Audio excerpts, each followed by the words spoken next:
Hello friends, welcome to Indian kitchen. నేను ఇప్పుడు పిల్లలు ఎంతగానో ఇష్టపడే హెల్దీ రెసిపీ రస్క్ బాదం కస్టర్డ్ చేయబోతున్నాను. బాదం కస్టర్డ్ కోసం మనం స్టవ్ ఆన్ చేసుకొని గిన్నె పెట్టుకొని 250 ml పాలు తీసుకున్నాను. నేను ఇక్కడ 250 ml పాలు తీసుకున్నాను. ఇప్పుడు ఈ పాలల్లో ఒక స్పూన్ షుగర్ వేసుకొని ఒక 5 నిమిషాలు ఇలా తిప్పుకుంటూ పాలు ఒక 5 నిమిషాలు మరగనిద్దాము.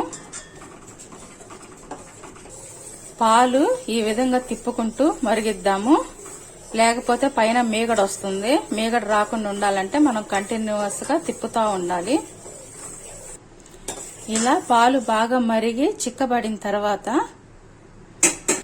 దీనిలో మనం 1/2 కప్పు బాదం పౌడర్ వేసుకుందాము. ఇలా బాదం పౌడర్ కూడా వేసుకొని ఒక 5 నిమిషాలు చిక్కబడనిద్దాము పాలు.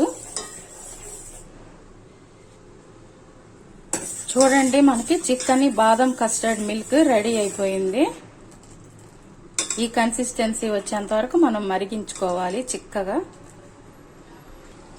ఇప్పుడు స్టవ్ ఆఫ్ చేసుకొని ఈ పాలు పూర్తిగా చల్లారనిద్దాము.